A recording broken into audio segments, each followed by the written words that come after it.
Saudara-saudari, Bapak dan Ibu, rekan-rekan muda dan anak-anak, Shalom Alaikum. Di dalam kebiasaan gereja Katolik yang sudah berlangsung selama 58 tahun, Minggu Paskah yang ke-7 disebut sebagai Minggu Komunikasi Sosial. Ada pesan khusus dari Bapak Paus, Sri Paus Fransiskus yang kita cintai, yang kaitannya temanya dengan AI atau Artificial Intelligence. Tapi tidak akan saya singgung karena mungkin agak terlalu jauh dengan Subang kalau urusan AI ya, belum terlalulah kita ini ya. Nanti saya share saja supaya bisa dibaca-baca sendiri.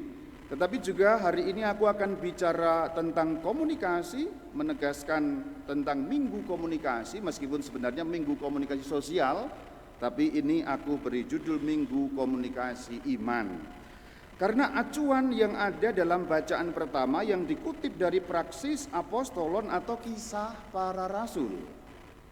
Saudara-saudari, sebelum masuk ke sini aku mau bilang bahwa menerjemahkan sesuatu tidak gampang. Kalau ada dalam bahasa lain diterjemahkan tidak gampang. Alkitab ditulis bukan dalam bahasa Indonesia tapi dalam bahasa Yunani, kemudian diterjemahkan dalam Latin namanya Vulgata, baru Indonesia belakangan ya. Maka ada problem yang namanya problem terjemahan atau istilah teknisnya itu lost in translation, tersesat dalam terjemahan atau hilang dalam terjemahan. Maka tidak selalu gampang menerjemahkan. Maka kadang-kadang kalau kita mempelajari suatu ayat perlu kembali pada teks aslinya atau paling kurang teks bahasa Latin Vulgata sehingga menjadi jelas. Bacaan pertama menceritakan apa? Bahwa ada satu orang dari rasul yang telah mati, yaitu Yudas si sekarat, Yudas Iskariot ya. Kemudian harus digantikan. Kemudian ada satu kutipan dari kitab Mazmur yang berbunyi, hendaklah jabatannya diambil alih orang lain. Ulangi, hendaknya jabatannya diambil alih orang lain. Nah, kata jabatan ini yang sebenarnya kemudian kalau kita lihat dalam teks bahasa Latinnya tidak persis kata jabatan. Apakah terjemahannya salah? Tidak, tapi tidak mengangkut seluruh makna. Kalau kita membuka Alkitab bahasa Latin yang namanya Alkitab Vulgata, di sana akan dijelaskan bahwa kata jabatan yang ada di sini berbunyi episkopatus. Atau dalam teks harafiah episkopatum ya, episkopatus harafiah episkopatum. Jadi ada kata episkopat, bukan psikopat loh ya, beda, ini beda ya. Episkopat bukan psikopat. Episkopat itu apa? Episkopat dari kata dalam bahasa Latin atau bahasa Yunani episkopos. Episkopos artinya apa? Episkopos artinya uskup. Maka episkopat itu keuskupan tapi dalam arti orangnya bukan wilayahnya. Atau dapat juga diterjemahkan jabatan uskup.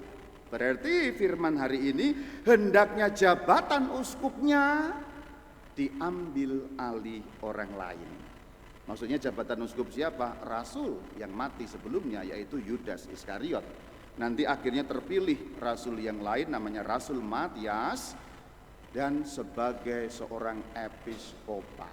Ini menjelaskan bagaimana gereja Katolik sampai hari ini memiliki para uskup. Karena apa? Rasul yang telah meninggal nanti ada penggantinya. Dan penggantinya ini disebut episkopatus atau jabatan uskup.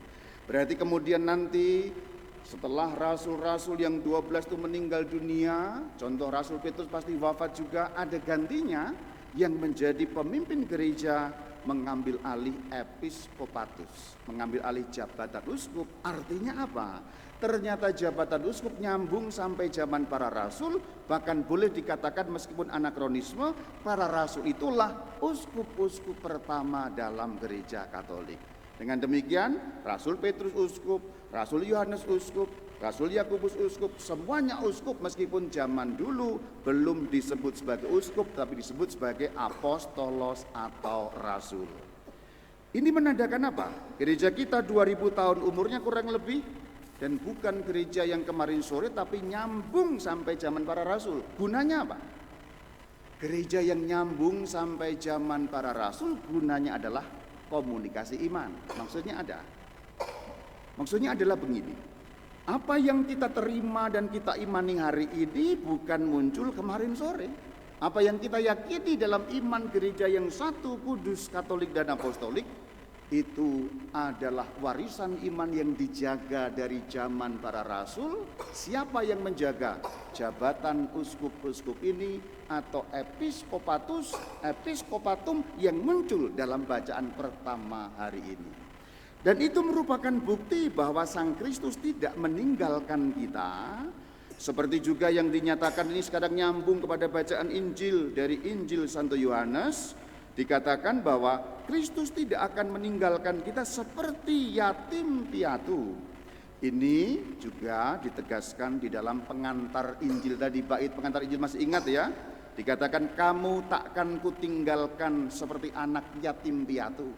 Jadi janji Tuhan untuk tidak meninggalkan umatnya sebagai yatim piatu terpenuhi dengan adanya jabatan uskup yang memelihara iman itu dikomunikasikan.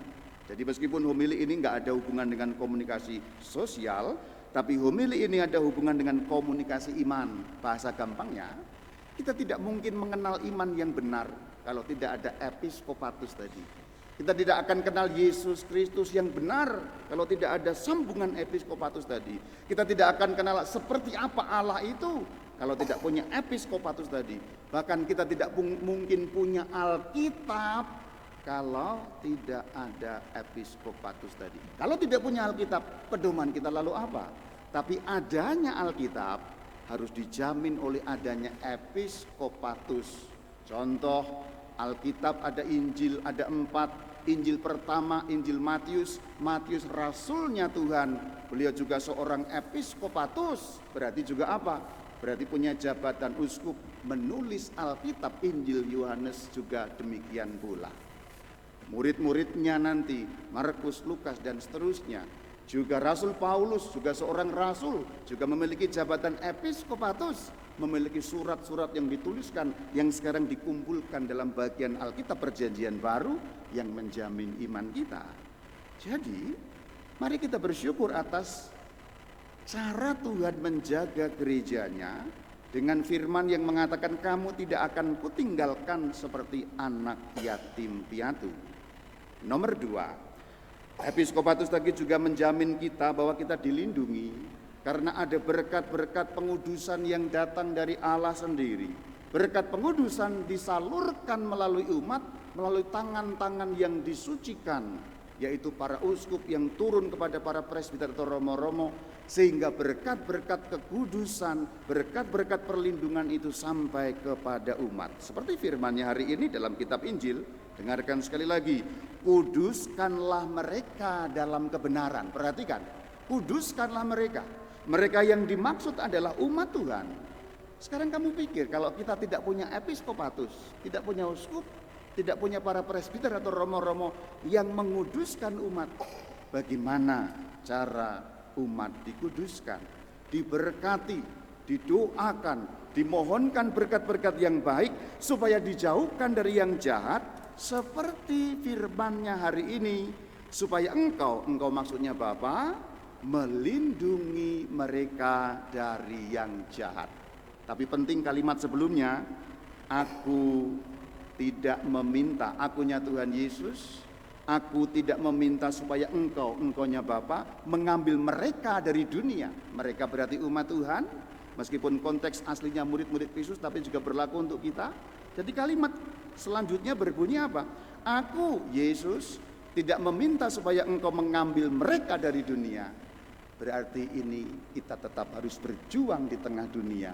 Tetapi saluran berkat dari Tuhan melalui episkopatus, melalui wakil-wakilnya yaitu para imam, ini menguduskan. Maka kamu setiap hari Minggu ini gunanya apa? Dikuduskan. Misa itu apa? Ke arah atas namanya glorificatio. Kita memuliakan Tuhan. Ke arah turun, yang dari langit dari surga turun kepada kita namanya sanctificatio, pengudusan. Dan pengudusan ini jaminan hidup sehari-hari, dilindungi, diberkati, dibimbing, dituntun. Dan hanya kalau ada episkopatus, itu semua ada untuk kita terselenggara. Demikian hikmat firman hari ini, kiranya meneguhkan kita. Terima kasih Tuhan, kami tidak ditinggalkan sebagai yatim piatu. Shalom alaikum.